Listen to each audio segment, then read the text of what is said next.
I started to do a financial plan to pay my credit card debt, but I also did an emotional plan. So I literally had a journal of, okay, I cannot go out to all of this. How am I going to respond to so and so? Like, what activities am I going to do in replacement of that? Hey, journeyers. Welcome to the Journey to Launch podcast. Today I have Alejandra Rojas. She's an entrepreneur, Forbes contributor, writer, and founder of Brown Way to Money, a financial mentoring platform that helps women overcome financial trauma and improve their relationship with money. She's also the host of the Brown Way to Money podcast, and Alejandra provides a unique blend of financial expertise and trauma-informed coaching. And we're going to dive into Alejandra's history, and I hear it's a fascinating one where she's just going to share her financial journey, and then some tips as we all will benefit from learning from her. So welcome to the podcast, Alejandra. Thank you. So happy to be here with you. Yes. So Alejandra, please tell me more about your origin story. You are originally from Colombia, right? That's And right. you lived in the US for a little bit, and then now you're in Europe. Yeah. And yeah, I want to go back. I want to go back because I always just find it fascinating that, you know, for someone who only lived in the US or born in Jamaica, my beautiful home island of Jamaica, but didn't stay there much, like long, and then only has lived in the US. I always love hearing from people who have traveled, left their countries that, they've known for their lives and did something else. So let's Yeah. take it back to Colombia and tell me about that. Wow. Yeah. So back in Colombia, I left home when I was 19 years old. I won a scholarship. I come from a family of accountants, where I talked about money, but my family didn't have the means to put me through university. So because from very early, like I would say 12 years old, I was already into bookkeeping. I used to help my parents with their bookkeeping. I had an advanced kind of like not bachelor's, a high school degree. And that allowed me to apply for a scholarship in that, pay for half of my university. And at the end of my university, I was like, I really want to, know more than this. Like I hear, because a lot of the things that I do is because of my great grandpa. He really installed in me this passion for traveling, for knowing the world. I had family all around the world. And I was there almost getting my degree. I was like, this is everything that I'm gonna know. No, like no, let's do something. So I started to research all the type of scholarships because that was the only way that I would have able to do this. And I, funny enough, I got a scholarship to finish my university, my finance degree over in Madrid, in Spain. And I lived there for a bit until I graduated. And then on my way from Madrid to Colombia, I I have a very good connection with the universe, I need to say. And then I was sitting on the plane and I really thought, I said, God, just please don't let this be the end of my trips. And when I was at the airport, I saw an opening on a US company. I applied. When I arrived to my house in Colombia, back from Madrid, I received an email like, hey, we would like to interview you. I passed all of the interviews, and in less than a month, I was already traveling to the US to start my life there. Oh my gosh. Okay. I just think that's such a powerful story of following. I call it in my book, Your Journey to Financial Freedom, clicking the hyperlinks in your life. And then also just, like you said, whatever your faith is, believe in God, a higher power, the universe, that there are signs all around us. And, if you think that God is working in your favor, the universe is trying to give you signs, or God is trying to give you signs, then things are there for you to take advantage of or to Yeah. utilize. And so That's pretty amazing. How did you like just Google in the air? Do you remember like what you put in or you were I was looking? Yes, I was Googling like since I knew that I had to go back. I was just applying for different jobs, but there was that specific one when when you have to wait for a plane to go, right? And that waiting time, I somebody had forwarded me that actually. Somebody had forwarded me that and she said you should apply to this. And I look at it and I said, I can do that. I can do this. So that was my like you have to apply it or you just let it go. And in the last minutes before I boarded that plane, I submit my application. I say, yeah, I can do this, I can do that, and then that was it. Like, what do you have to lose? Just submit the thing, right? And I did. And then even you saying that you wanted to explore and you started to look up scholarships, that just shows Yeah. such a you're like such a self starter and like curious mind that where that can lead you. So hopefully that's inspiring to anyone listening that to nothing is really out of reach. I mean, some things are harder than others to achieve, but there's Right. so much out there for us if we just believe we can also achieve it. I tell you that most of my trips have been because I had won a scholarship. So that was the first one. Then I live in the US. I got money burnt out. I That was when I started what I currently do with financial education, focusing on financial trauma because of my own money burned out and my lack of relationship with money. And we can dive into that later. But to the point of a scholarship is that I knew I wanted to do more, and I started to look for more scholarships to to continue traveling because that is what I really love to do. And I applied at that moment, like 2 years later, I applied for another scholarship and I got it. And then I went to live in New Zealand for 2 years. Okay, what scholarship? I mean, can you share maybe what some of those scholarships are, like what they're based on, and is there like a site or just a resource for people who are also looking Yes. into this? So for the Colombian one is a popular one in Europe is the Erasmus scholarship, and that is between institutions. So you have to go through your university or your college, your community college. I think they also apply, and they have these in like internal scholarships with other universities here in Europe. For the New Zealand one, that was the Auckland University's scholarship. So that was that one.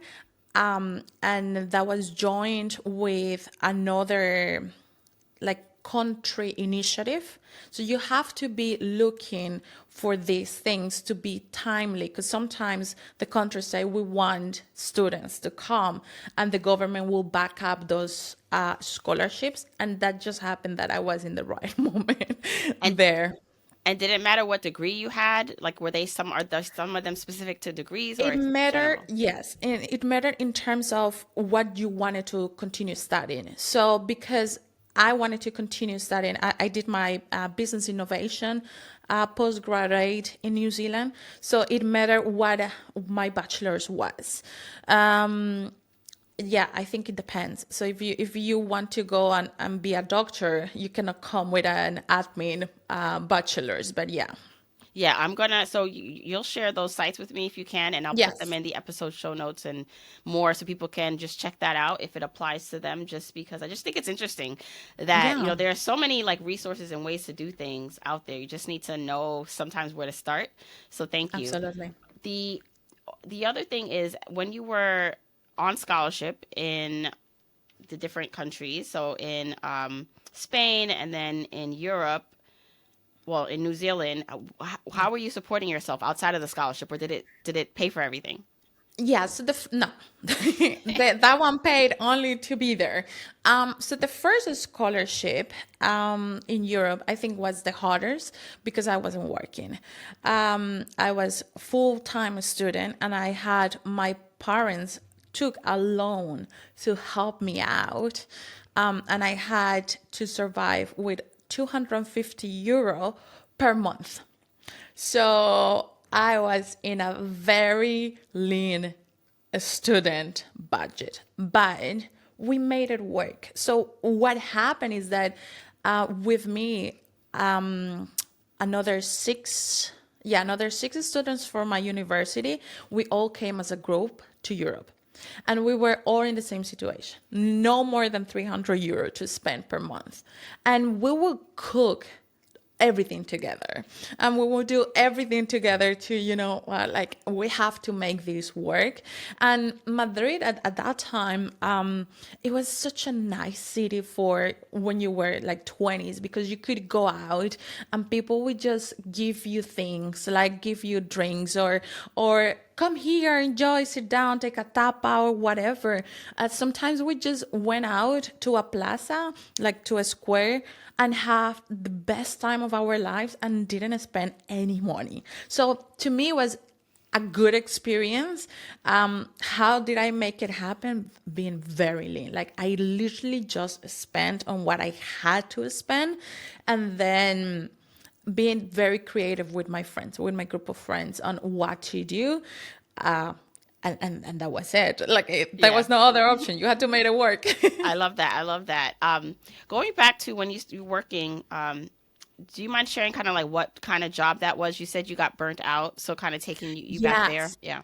So I got a finance job. I got a hire in Washington D.C. doing finances. And it was an entry job, but for somebody that have never had, like, I was just graduated from my university, right? I was like a recent grad.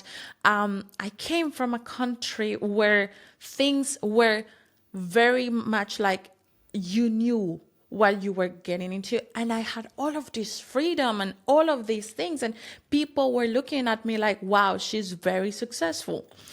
So when I got this finance job at a international organization in DC, I was like, well, I need to start doing, like, having the experiences that they are telling me I have to have, because now I'm at this level, right? And the sea is an environment that can suck you into the professional, DC life. So every happy hour, I was there.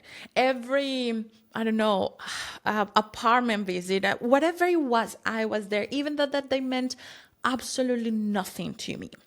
So there were two things on my burned out that made me rethink what I was doing. The first one is that I just buried myself on credit card debt, consumer debt.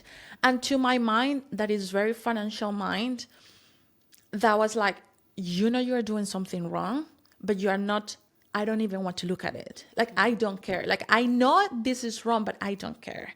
I just need to get out of this apartment because it feels very lonely. And I will call my friends, let's go for a drink or something. And the other part was,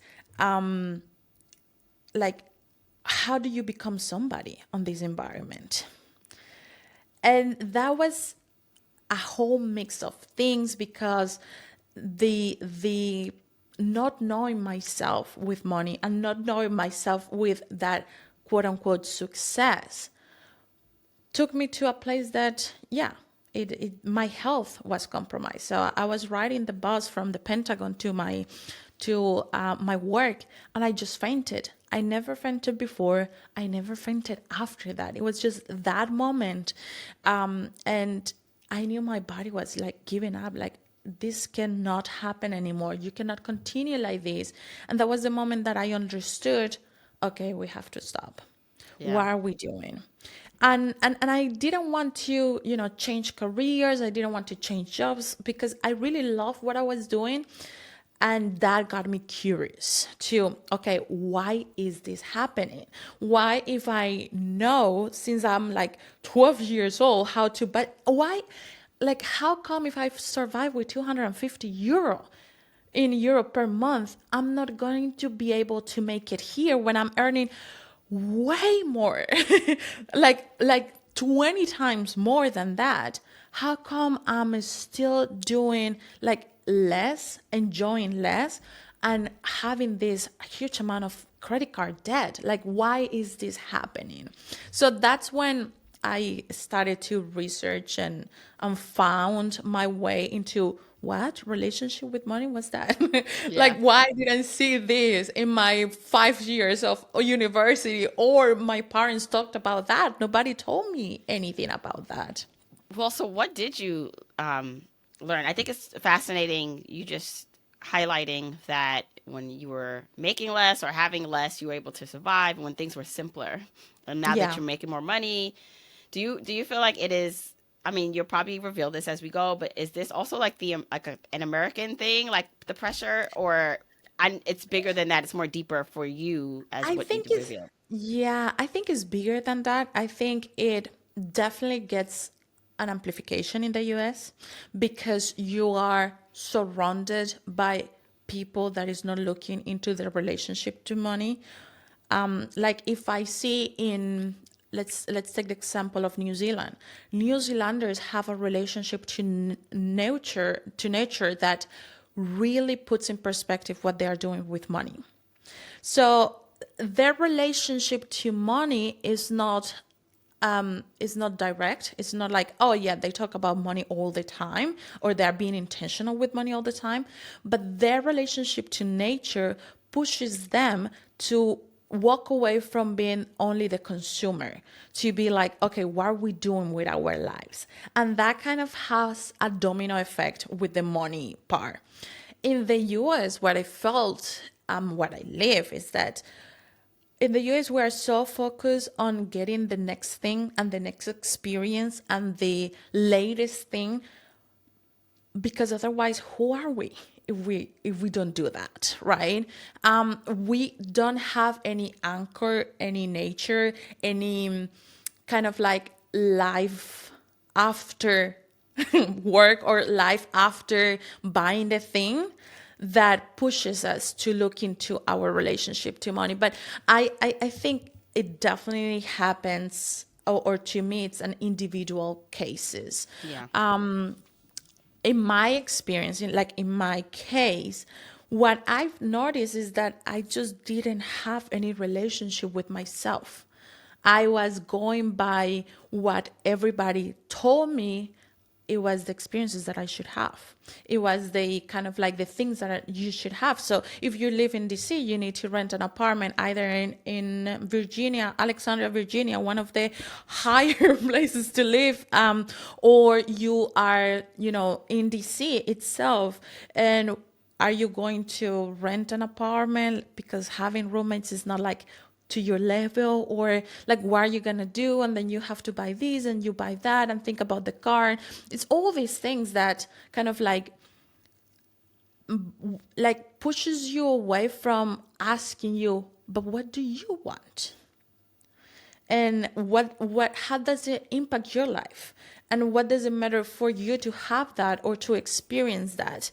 And that was definitely my case. Yeah. I didn't know myself. I truly don't have anybody else to kind of blame or anything. I just never have been taught how to look in inwards, really. Right. And also it's also like great to ask yourself like what do you want, and then also after that answer, why do you want it? Because even if Right. you might say, I mean, I've gone through this myself where it's like, okay, you might want this thing, but why do you want it? Right. Right. And you can also like, so if the answer also is superficial, like, oh, I want this because I know that it will make me look better. I will feel better in it because the perception of others will think I'm cooler for it.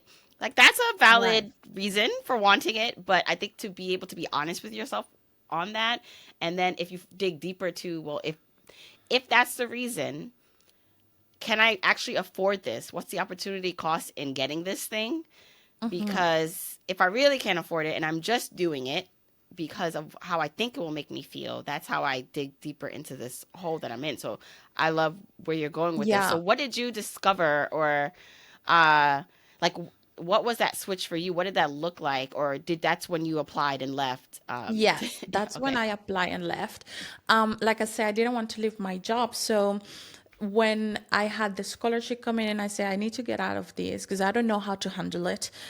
This is a monster that is going to eat me clearly I haven't handled it very well. I want to honor my grandpa's promise of keep traveling the world.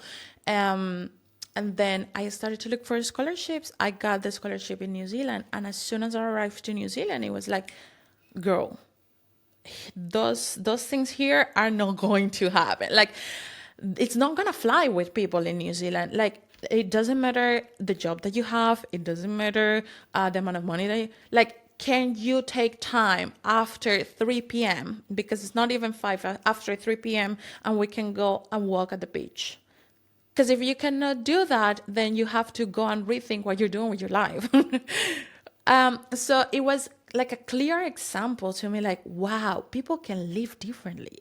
People can actually close the laptop, leave their phones, and go and have fun watching a wave come, like literally, right? And I knew this because where I come from, we don't have much, right? You are kind of like happy with what you have and you really enjoy what you have, even though there is not too much.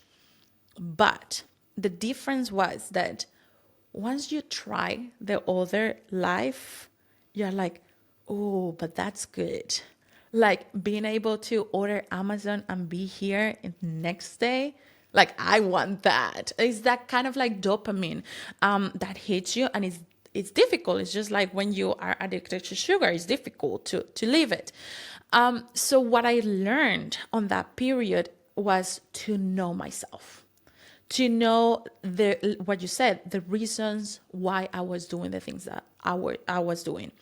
And beyond that, I got to know the side of money that nobody was talking about, and it was that emotional side.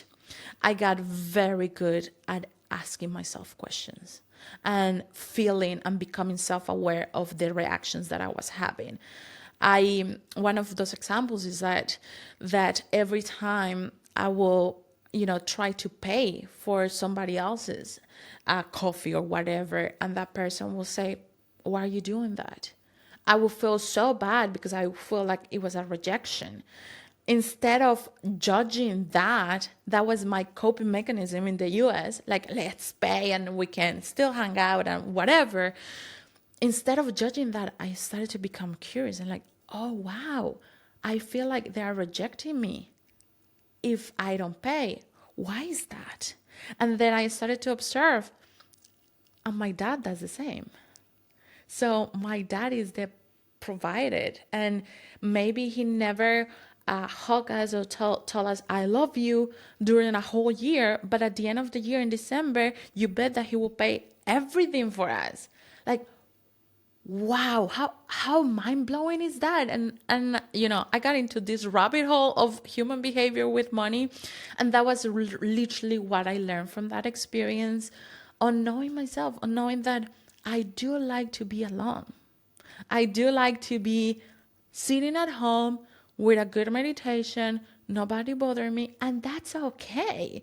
And yeah, that had a ripple effect with my financial life, but with everything else in my life. Yeah, okay. So you, to go back a bit, I thought it was really almost poetic when you just said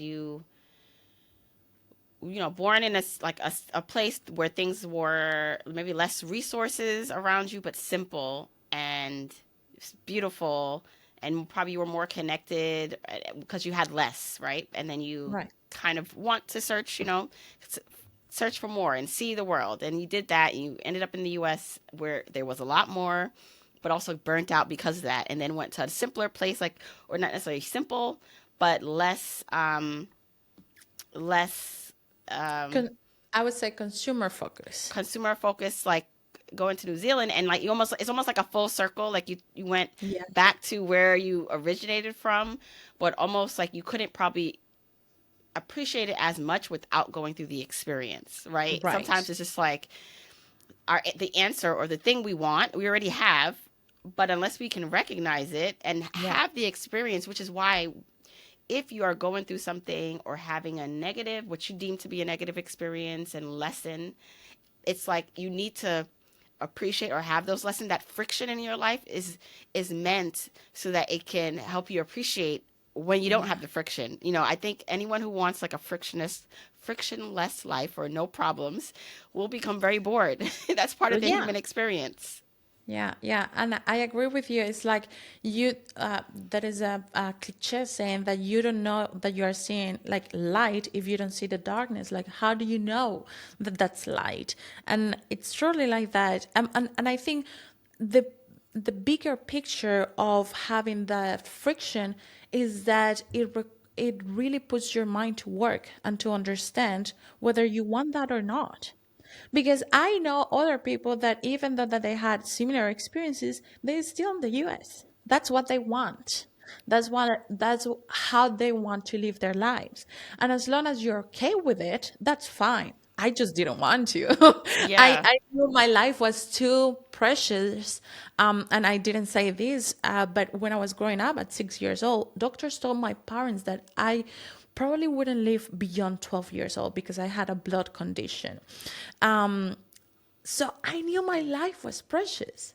And then seeing there that I was literally trading my health for what? I turned around and I literally thought, why am I doing this for? Like, I am here at 22, 23 years old, having the success, but I'm still not appreciating the gift that life has given me. It's like it's 18 years more than the doctor said that you were Yeah. going to do, and that's how you're going to spend it.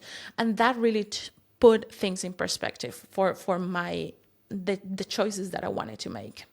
Yeah, that's like powerful to think about because I mean, we're recording this at the end of October and just now, you know, like the hurricane is like, Yeah. you know, it just finished devastating Jamaica.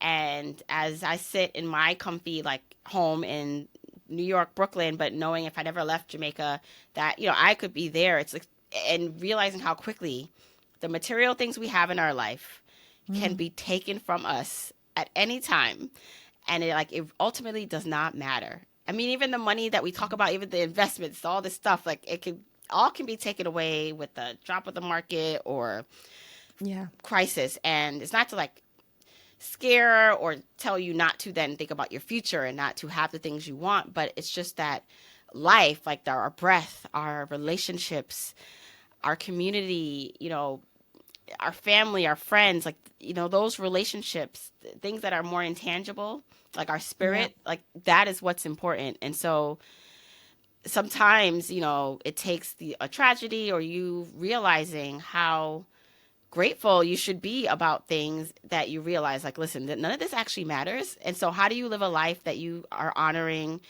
to the best of your abilities? The other thing you said too that I think happens for a lot of people is you may say you don't want something or you're fed up, which I get. And there's a lot of things why people can't quit or can't travel Right. or do something different, right? Because they need the job, they have bills, they have a mortgage. But I do feel like there's always a side, not quest, but a side road. There is an off ramp, and it's gonna Yeah. take until you are ready to be creative and courageous to take it. But I do think it's available for everyone, no matter what position in life they're in, and it's there until and it might be hidden because you're not ready to see it, but there is a pathway for you to live the life you want. You just have to Yeah. be ready to want to do it. Absolutely, and that leads me to the first step of the Brown framework, which is I told you it's the framework. Brown is how I look at a financial independence, and then starts with the big vision, and just to the point that you said, and to me, this is really what starts the whole domino effect. You may not be able to move to where you want to be right now, but you are 100% able to say, what do I want? What is my big vision? And not only what do I want in terms of materialistic things or in terms of next year, 2026, then no. What do I want for my life? If I know that everything that I want has a possibility to become, what would I choose? Like for my life and for those around me. And that's where kind of like this journey has taken me to really understand how powerful that intention and that vision is, because I didn't have always the option to say, you know what, I know that I'm gonna get the scholarship. I didn't know that. I didn't know that things were going to work out the way that they did. But what I did know was that I had a different vision for where I wanted to be, and I hold that vision so tight that it made me, reevaluate the relationships that I was having. It made me reevaluate how I interacted with my parents, because that's the second step on the Brown framework. The R stands for removing financial trauma.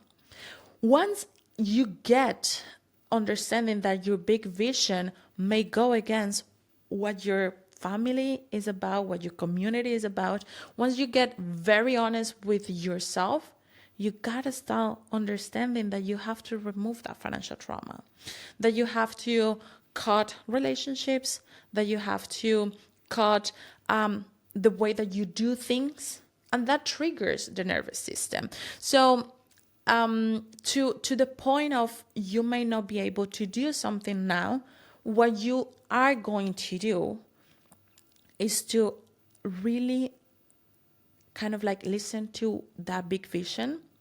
And every time that you think about it and you say, well, I cannot do this because of blah, blah, blah, that's your financial trauma. And start working on that. So let's say an example in my case. When I said, well, I want to go and continue traveling, that was my vision back then. The immediate thought was like, but how are you going to tell your parents that you're leaving that job in the US, that you're super successful? And that took me months to understand that that was my vision and my decision.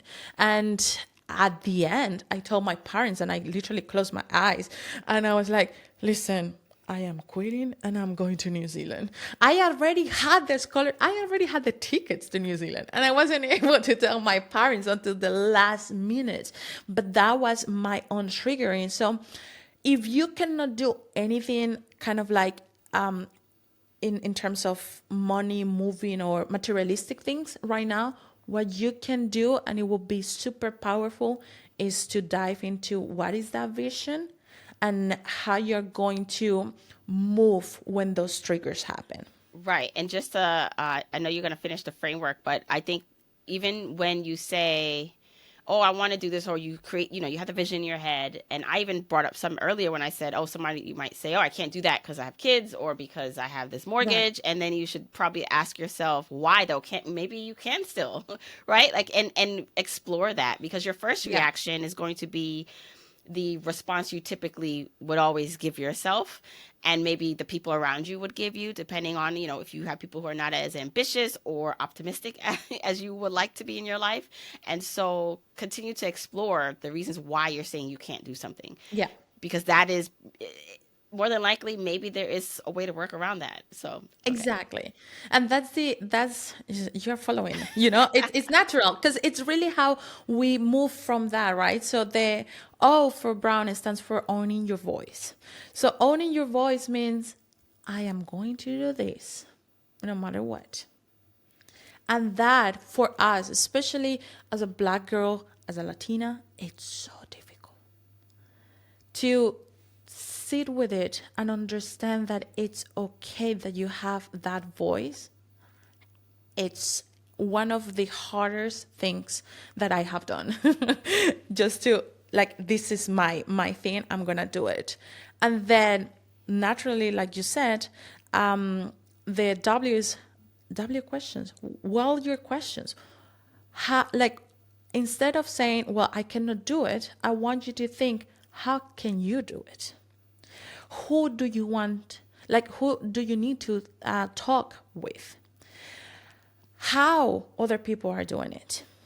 Regardless if you think it is possible or not at that point, instead of closing the idea, is I need to ask questions about this.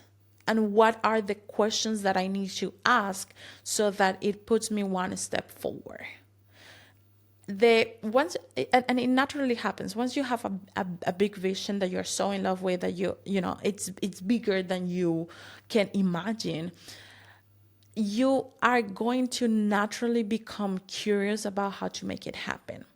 But if the limitations are so hard, that sometimes they are, because there are no limitations, they are actually financial trauma that being triggered your nervous system, that if that happens, then you gotta be intentional about asking your brain questions.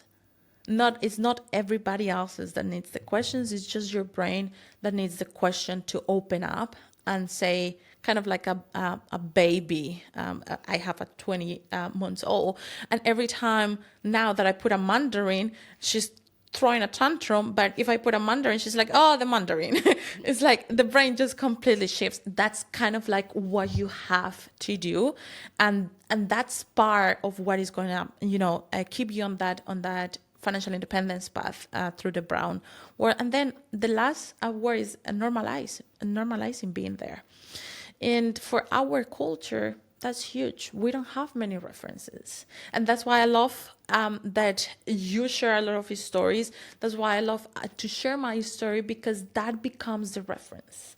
That becomes the example. And I believe it's our duty, it's my duty as a Black woman, as a woman, and as a Latina speaking up about finances, to normalize living a successful life in the way that you want to live it. And that is kind of like how I solidify my own financial freedom path. If I want to be completely free, I'm going to show not only my daughter, but my community, my neighbor, everybody, that this is normal, that I can aspire to that. Yeah. Yeah, I love that. Can you share where you are today, like currently, like located, and you're now, because you're doing this work, you're an entrepreneur now Yeah. and living your life, like what that currently looks like? Yeah, so currently it looks like a lot of motherhood. Yes. Yes, a lot of motherhood. We are based now in the Netherlands. We moved to the Netherlands 2 years ago. So she's 20 months. Yeah, 2.5 years ago. And one of the reasons why is because I wanted to have kids, and the thought of having kids in the US really didn't make it to me. It brought up a lot of anxiety. So now we live here, and how life looks like, it's a lot on my vision, what I wanted. I spent a lot of time with my daughter. I really want to see her growing. I spend a lot of time with my community, or speaking, or sharing the message. And I spend a lot of time doing nothing. I really, when I tell you, I absolutely appreciate and I'm grateful for the time that I have to be with myself now. It's so important. It's like it's part of my calendar. That's what we do. It's a slow life. In comparison to the US, is a very slow life, and sometimes feels like quite far away from family, because you want your family. Like for holidays, it's always harder, but now it's up to me to make her holidays feel like close, like once my parents did. So we are building that. I want just quickly to go back to, because you talked about accumulating credit card debt. And Yeah. so how did you navigate paying that off? And Yes. yeah, those and that, yeah. So the moment I realized that this was a problem, so before leaving to New Zealand, the moment I realized that, and I started to understand the psychology of money, a book that everybody should read, as well, I started to do a financial plan to pay my credit card debt, but I also did an emotional plan. So I literally had a journal of, okay, I cannot go out to all of this. In fact, I didn't go out to anything after that for like 3 months or 4. How am I going to respond to so and so? How, like, what activities am I going to do in replacement of that? I had a gym on my complex. I had a gym downstairs. So, okay, instead of going out, we're just going to put a podcast and be at the gym. Who can I trust to open up with this? I had my best friend at the time living there. I just told her, nobody else knew about anything. I just told her, hey, I'm not going to be doing this. This is my plan. If I tell you no to go out to do these things, just know that this is what I'm going through. Please don't take it personal. And she was so supportive. And we did a lot of things at home, like either in her apartment or my apartment. I really prepared emotionally for what was coming. And at the same time, I didn't focus on, I need to pay that credit card debt. That wasn't my focus. My focus was always my big vision. I am going to New Zealand and I'm going to be really doing this and that. So I had magazines of New Zealand because I never heard of New Zealand before the scholarship. I was like, where is that? And so I got a lot of magazines, a lot of movies, The Hobbit, and that was my focus. I knew that to get there, that was like the step I had to do. And every time that it felt tight, because once you have credit card debt, that's really how it feels. I started to use that motivation, and I used the snowball effect. I'm sure the audience of this podcast is, but I just needed that dopamine hit of, okay, this is done. Yeah. And let's go continue doing that. And that was it. Like, I arrived to New Zealand, and the month after, that credit card debt was gone. Yes. And it took me like about 6 months to make that happen. Right. I love that you shared about writing down the emotional part in the journal and sharing with a friend. And just for anyone who is new, is the snowball method to paying off your debt is paying off the lowest balance debt first that you have. So, you line up or you write down all your debt and organize it by lowest balance to highest balance. And then you pay all the minimum debt payments on all of them, but you work Right. on paying off the smallest debt first, the balance, and then you move on. Alejandra, you've dropped so many amazing tips and inspiration here and actual practical things people can ask themselves and do. So thank you so much. Please let everyone know where they can listen to your podcast and find out more about you and follow your journey. Yes. So you can listen to the Brown Way to Money, and where you are listening to this podcast now, just look for Brown Way to Money. We are there having money conversations for women of color entrepreneurs. And you can also get into the newsletter. So I have my big vision for this 2025, 2026 is to, have 100,000 women of color talking about money and becoming an author. You have been an inspiration for that, by the way. Becoming an author for my next book. So jump into the newsletter, subscribe, share it with everybody. Share as well the podcast. That will help us a lot with the work that we are doing. Do you have a link to join to the website to join the newsletter? Yes, brownwaytomoney.com/newsletter. Got it. Okay, we will link all that in the episode show notes. Thank you so much, Alejandra. This was amazing. Thank you.